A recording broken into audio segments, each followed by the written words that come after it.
Afternoon, everyone. Eric here from Nomadic Fanatic. I hope you guys are doing well. Today, we're going to continue traveling north through Indiana.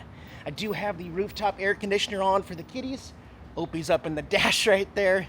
People ask me all the time, do I worry about my kitties? No, again, I have air conditioning that runs off my solar all the time for my kitties. And if anybody ever has a question and they come up and see Opie or any of the cats up there, because this is one of their favorite places to be. As soon as you see the kitty and you're like, oh, why could he leave him in the... This RV is climate controlled 24/7. Says it on both sides, so there's no question. I leave this vented right now so that the inverter doesn't get too hot, because we did have a problem at our last campground here in Indiana with that finally going over 125 degrees down there and shutting the entire system off, which means no AC, no power at all, no fridge, no nothing. But thanks for joining me, guys. I will be uploading this video with some connected internet, so be sure to check out the video description below for unlimited high-speed internet. Diana and I are in a town called Columbus, Indiana, and there's something cool a couple blocks away. Come on with me.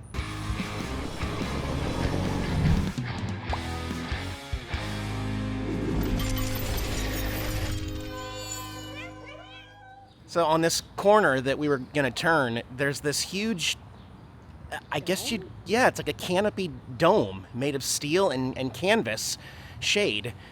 Ironically, it's drawing absolutely no shade below it. And there's a hole in the middle. And there's a big old hole in the middle too, which I don't understand it. It's not for rain and it's not for sun, and it's not even shading the corner. It's shading where like Diana's standing. That's really weird. I don't know. I was thinking maybe it's like a farmer's market type thing, but it doesn't really look like it has a purpose. This little facade right here, this is where we're going. This is, oh my gosh, I don't know if I can pronounce that. Zaharacos? Zaharacos. Since 1900 ice cream parlor that's apparently still serving original soda fountain treats and stuff the old way. And the flavor of the month is the strawberry cheesecake there. Wow, yeah, it's been around for a while. Let's go check it out. So there is a wait list. We are on the wait list, even just to sit up here. There's people waiting. I guess they're really popular and busy. Look at the ceiling, look at the chandeliers. A couple soda jerks up there.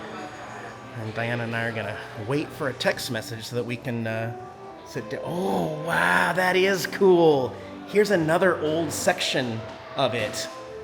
Wow. The Oracle soda fountain, manufactured in Philadelphia, Pennsylvania. You can see the pineapple, the ginger, strawberry. There's all the different knobs and everything. This one's made of ivory. Wow. And they do have one of these music boxes that play all the different instruments and stuff. You know, it almost has that bar feel, but it's just, this is where you would get your prescription from a doctor to drink some good old Coca-Cola, right? It's funny. Well, they have two of those music boxes. Here's another one. This is the Puffer soda fountain, circa 1888. This one's even older. And this music box has a banjo in it. Wow, that is cool. What's this one? The Keynote soda fountain, 1902. Another one. I can't believe they have so many of them. Diana's over there filming 4 more. And then this is the restaurant area. All right, we got our table right up here. But they won't see this right there, but we got as close as we could to the actual station there. They got food and drinks here. I just want to eat. You want to eat something? I can go for some biscuits and gravy. Yeah. Okay, our appetizers are here. Diana got avocado toast. And I got a half order of their biscuits and gravy here. They are also celebrating 125 years being open in the same exact location. That is crazy.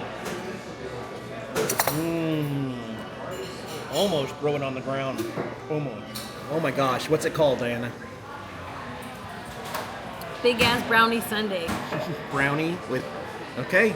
With raspberry chocolate ice cream and butter pecan. Looks awesome. And I got the strawberry shortcake with their original vanilla here. Smell. We'll get you the best for an extra small. I think it was just one size. That's a really good treat for breakfast, though.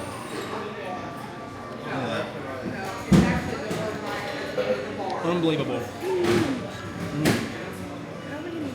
Wow. The brownies in the bottom. And my shortcake's on the bottom too. Well, that was scrumptious. Nothing like a sugar comatose in the morning to get the day started on top of the 3 cups of coffee I had earlier. Now we're gonna keep going north. I'm gonna keep driving north through Indiana. I'm still using Google Maps. I haven't switched over to I call it my Northeast version of Copilot app, where I have the length, the weight of my RV, and the height of my RV. Copilot will direct me around low clearances in the east. We don't need that yet, but here in northern Indiana, as we get closer, there are a lot of toll roads that I would like to avoid because they charge you by the axle. So if you tow a trailer, you get dinged an extra fee for that, and on top of the motorhome and stuff like that. So if you can go around the toll roads up here, it's going to be better as we get into our next northern state. More on that later. That's not today, though. Right now, we're just driving up the open interstate, I-65. Opie double dope, leave with my Copilot on the dash right now, but it could be another kitty later. We'll see. Just pulled off here real quick. If you follow my channel, you know the world's largest rocking chair is in Casey, Illinois. Obviously. I'm not even going to give this one a second largest. That would be Fanning Outpost, I think, or 3rd or 4th largest, but there is a giant yellow rocking chair in this yard, guys. And if I had to guess, I would say it's about 30 feet tall with a little staircase behind it. It's cool. It's awesome. We're in McCoy's. McCoy's welcomes you. Jesus loves you, of course, so. Okay, back on the road. Sorry. There are a lot of large rocking chairs. A lot of them claim to be the largest. A lot of them. It's only one. I get the bumper sticker, "Will stop for Quirky," because I will. As a matter of fact, I will sometimes make a U-turn for the right quirk. Yeah. Well, we made it to Elkhart, Indiana. We are very, very north Indiana. A stone's throw away from Lake Michigan. And Diana and I are here. Diana has never been to the RV Motorhome Hall of Fame right over here, which is a harvest host now, guys. Officially, the RV Hall of Fame is a harvest host. They will let you park either before they close the night before or the night you stay. They actually closed at 3 p.m. today, so we're staying tonight. And we're gonna go and see what is new. There are some new things in the Hall of Fame, some new rigs and some nomad history early on days. So we are right near the highway, and I actually forgot about North Indiana's confusing toll system. I mean, the toll roads are everywhere. Somehow, miraculously, even through all the stress, Diana and I missed hitting a toll road, but it is not easy, guys. It is confusing and tricky, and a lot of them say that you have to have their device. It's just like Florida, and they won't just take your license plate. So anyway, glad we avoided tolls. We're gonna hang out here and then check out the museum tomorrow. Also, just so you know, Indiana is kind of a weird state when it comes to beer. Yeah, you can't just go to the gas station like any other state. You can't go to Walmart. You can only get your beer at liquor stores. And there's no liquor stores here nearby without taking a toll road. So I tried 3 places, and then I finally just asked, how come nobody sells beer in Indiana? Well, it's because you have to go to a liquor store. Okay. What? So this is when you know she doesn't like the area. What? Look in there. Princess, you okay? Mama said you can go out if you're good. I see your eyes. She came out for like 2 minutes, looked around, and then she says, screw this, I'm not doing it. It's not worth it. I'm staying inside, Mom. Okay. Well, she liked the last place we were at, but she knows the concrete maybe and the freeway. Exactly. She hears the cars passing. She's like, nope, this is not safe. Good girl. I'd rather she stay in tonight. That's good. We're not running air conditioners or generators right now. We're far enough north. I mean, yes, it's very cloudy. We're getting very little solar. But when you don't need an air conditioner, I'm not pulling power. So like right now, batteries are at 100% in the clouds, and all I'm going to run is I'm getting ready to turn on Dish Network and get it situated on Southern Sky for the NASCAR race. Some TV, my fridge, and I mean, that's it. That's it. So we're going to chill here, and looking forward to tomorrow as part of this video. Also, I did get me an Indiana magnet from the Love's gas station. So we got some windmills on top, some hay fields, butterflies, some corn, some basketball for the Indiana Pacers, and some F1 Grand Prix because of the Indianapolis 500. So put that right there, and I would say my magnet collection is coming along nicely on this trip. Yeah. So what are we doing for dinner tonight? Let's find out. We got to ask the kitties first. Gizmo, Chunks, what's for dinner? Man, hopefully that good stuff, Dad. The good stuff, Opie? You like the good stuff? Man, it better be good. Diana's making me my favorite chicken Alfredo. We got the 4-cheese Alfredo, the bow tie pasta, and the Cajun chicken. Yep. Yummy, yummy. That's my jam. That's what we're doing. Hanging out, watching some TV. Got some Dish Network going. Got one fan right here. My vents going. Otherwise, and the security cameras so we can see what's going on outside. Terra Bear right there, holding down the fort. Doing good. You love Daddy long time. I love you too. Good boy, Opie. Good job. That was a real good job. You get treats. You want treats?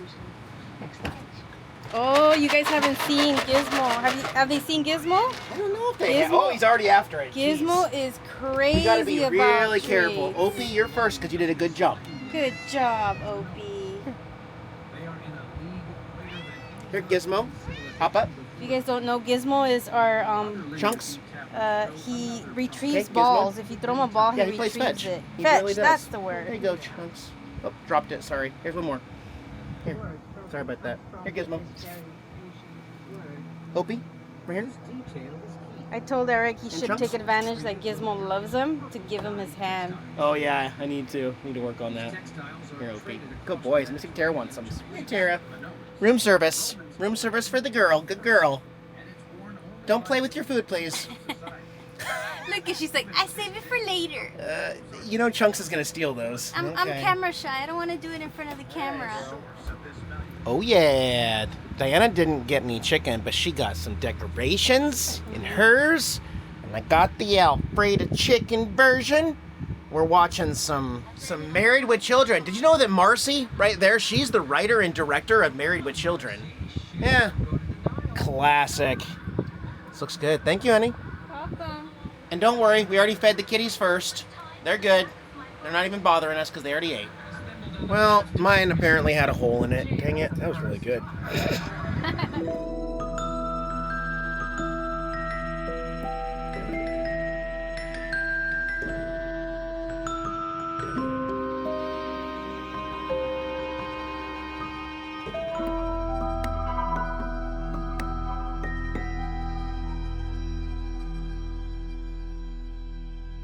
And good sunny morning to you all. Indiana and the RV and Motorhome Hall of Fame behind me. They have some new exhibits. They have some new RVs to showcase, and Diana's never seen it. So we're gonna go check out early nomad history in a museum. Come on with us, guys. All right, we're in, and we're gonna check out the Go RVing Hall first, just to see what's new here in 2025. Holy cow. Well, this is a diesel pusher. This Fury on here. Look at it's like a deck on top for watching NASCAR races and chilling up there. I mean, I guess that's kind of cool, except that, again, you're not going to get any solar on it because they loaded it up with a deck. But that is cool. Whoa! Look at this old Ford carrying a old school, almost like a canned ham. What a paint job. Somebody airbrushed this old trailer.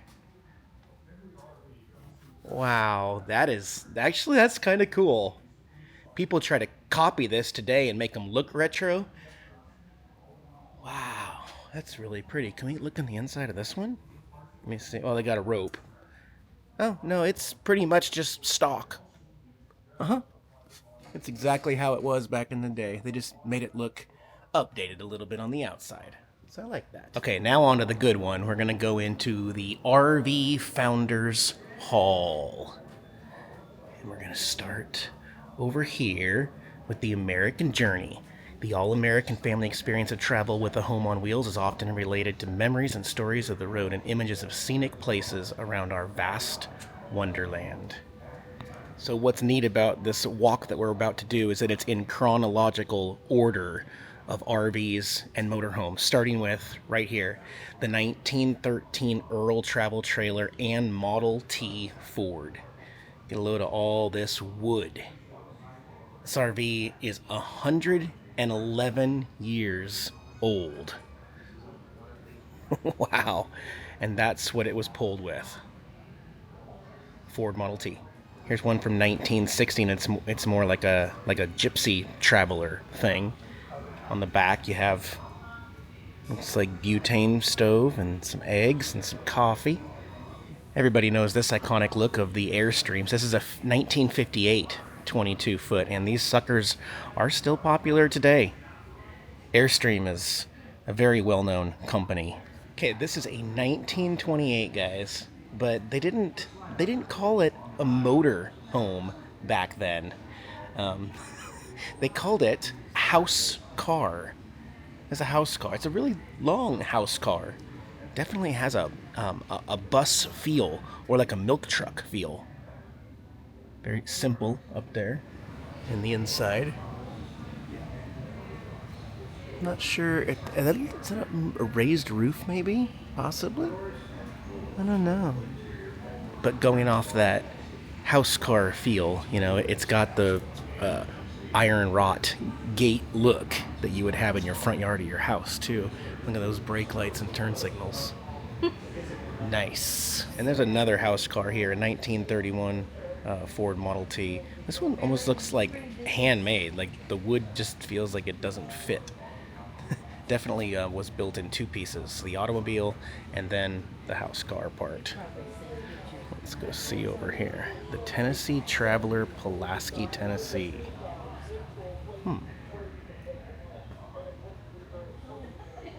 Just so you know, this Shasta right here, this is not something new. This is an original. Yes, they do make new versions that are supposed to look retro, and I think it even says retro on it, but this is an original Shasta, 1954 Shasta. They call it the canned ham because it's shaped like a canned ham, obviously. And it's one of those styles that is very appealing to people trying to be retro, as far as the outside. And in the inside, they make them a lot more comfortable and functional than this. And so up until now, every old school, like vintage RV says do not enter and has a rope. This is the first one that we're actually allowed to enter right here. Got a nice little green sticker here that says enter. It's a 1954 Yellowstone travel trailer. They really liked making the outdoors stainless steel, like an airplane. Lots and lots of wood. Look at that old fridge. Oh my gosh, that is the original fridge. They didn't even put in a residential one. And the furnace takes up a lot of room in here, but obviously if you're going to camp in the winter, you're going to need a fireplace furnace, you know. So we can sit in here? Yeah, you can sit in there. Honey, would you like a biscuit? A biscuit. I can make you some tea. Very cozy in here. So these tent trailers started getting popular in the 70s, so that you didn't have to set up your tent with poles. You would just travel with this, open it up. One of the problems that I've always had with the ones I've had is the canvas tears. The canvas is not waterproof at all, and it drips inside. So, but they're very popular. And then Apache came out with this one, and I believe this is 70s or 80s. Instead of a canvas material, it would pop out and have fiberglass. So almost a more solid thing that is weatherproof and bug-proof. And no more canvas on this Apache. Yeah, I'm leaning towards late 70s, early 80s. Let's see. 72, okay. 72 Apache. Lots and lots of fiberglass on that one. Here we go, a motorhome. And ironically, when they started making what looks like a Class C motorhome, it didn't start on a van chassis. It started on a Ford truck, a Ford F-250 chassis. Easy to pop the hood and work under the hood. And a truck chassis dually here on this 1969 with a bench seat up front. Wow. Love that. Oh yeah. Another RV manufacturer that's very popular, the GMCs. They're not nearly as tall, and they're pretty slick looking. That is nice. Instead of having dualies in the back, you've got independent axles, which gives it a little more stability. This one looks like it also has air ride bags. I don't think all of them had that. But yeah, there's that 74 carpet shag as you come in. Oh my gosh, what were they thinking? What were they thinking? Yeah, and see how much higher the front cab is over there? You got it because you got the engine underneath that center console right there. Now, even though we're in a museum, and I just got goosebumps, guys. This is an RV museum. Here's a special one because you guys may follow this YouTube channel, Mark and Trisha. Keep Your Daydream. This is their bus. They actually traveled in this. I think they got this in 2001 and fixed it up and had a whole channel about it. They even took it to a NASCAR race. There's a track on top. It's a bus. It's a Bluebird bus, but at Wander Lodge is the manufacturer, and they take the bus chassis and they build it from the factory to be a motorhome. It's not the other way around. Like it was a school bus and then it was converted. These Wander Lodges were built to be state-of-the-art Class A motorhomes, and this was theirs. I don't remember why they gave up bus life, but it did not work. They didn't like it or something, so they donated their Wander Lodge bus to the museum here in Elkhart, Indiana, which is pretty cool, especially since I watched them on YouTube, you know? Let's see the other side. Here's the other side, and it is one of the ones that you can walk through. It's beautiful. Oh yeah, they've been to Route 66 quite a few times, so that's why you see some of the Muffler Men stuff here.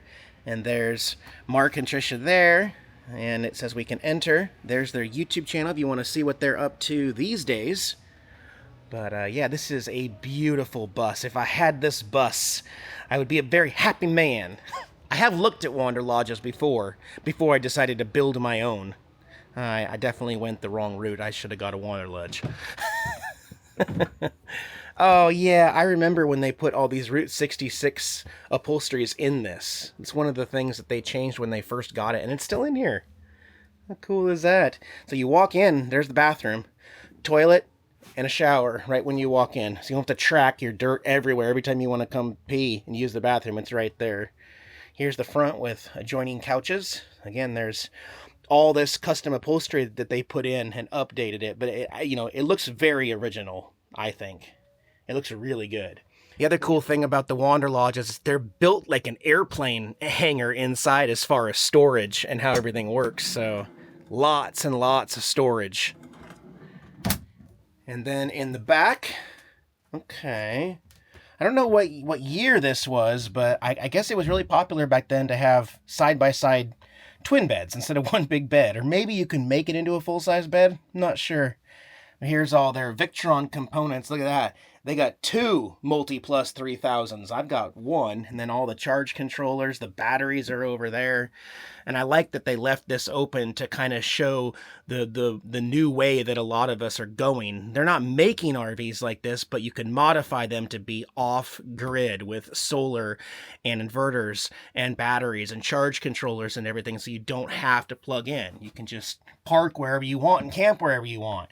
And for me, that was my weird dream, 13, 14 years ago when I started. Now it's more people are learning that it's just not fun to travel all day and then pull into a congested RV park right next to other RVs and plug in because you have to plug in. So not needing to plug in and not needing those resources as often means that you actually get to experience a different kind of RV life. And that's what's exciting for me. I mean, yes, I still need to go get water, dump my tanks, get propane. There's still stuff I need, but I don't need it every night. What in the name of Quirky is this?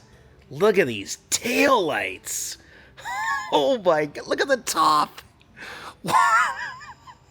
Now that is pure style. What a cool looking rig. I guess I started on the opposite end. I don't even know what this is. It is called the Star Streak 2, built in 1988 using a 1976 Cadillac Eldorado chassis and a 1976 Oldsmobile Toronado 455 cubic engine. It is absolutely, awesomely stupid. I love it. Here's a new section that I've not been in inside this museum. It's going to be the mobile home section, not motorhome, but mobile home. And I have to go back because I was wrong about the MH standing for motorhome out front. It's the RV and MH Hall of Fame. The MH is mobile home. That's what it stands for, and that's what this exhibit's here that I've never seen. Let's go check it out. Oh, we're in a wagon. Wow, and a little movie to get some history. All their belongings on the road with them. So, all right, well, let's go check out the mobile homes of America. Of course, the 1929 covered wagon, the first production travel trailer in the United States. Look at the roaring campfire over there. Okay. Oh, and we can peek into the covered wagon. Wow. Okay. I mean, it is a way to travel. These were the first ones, no? Yeah, the very first ones. Look at your pee-pee bucket. Is this a piss jug? No, a pee-pee bucket. Oh, yeah, probably. Or maybe A that pot to one. piss in, yeah. Yeah, a lot of people think that Elkhart, Indiana is the RV capital of the world, but it is definitely 100% also the home of mobile home manufacturing. And I got nothing against mobile homes because that's what Diane and I do. We live on the road full time in our mobile homes. Your mobile home happens to be a shuttle bus. Mine right now is an RV. But it's a lifestyle of living on the road. It's a part of who we are and why we choose not to live in a conventional house. We choose, exactly. That's Yeah. the word. Now this one is stainless steel like an Airstream, but it does have a normal chassis underneath, like a big trailer, and then we can't see it, but up here there would be a hitch so that you can move your mobile home to wherever you want to live in it. And we can actually walk into this older mobile home. A lot more roomier than an RV, but also a lot harder to move. You don't want to be moving this around the country. You want to move it to your homestead or something. Lots of wood. Lots of wood smells in here. You can actually have a full-size bathtub shower in there and a residential toilet because once you get to your site destination, you're going to have normal plumbing. And then later in the 70s and 80s, it became very popular to move your mobile home to a park. Because in the same places where they were renting RV slips, you could park your mobile home at an RV park and enjoy the amenities that the park has to offer with a pool. Maybe they have hot tubs and other amenities. And you would simply lease or rent that land with your mobile home.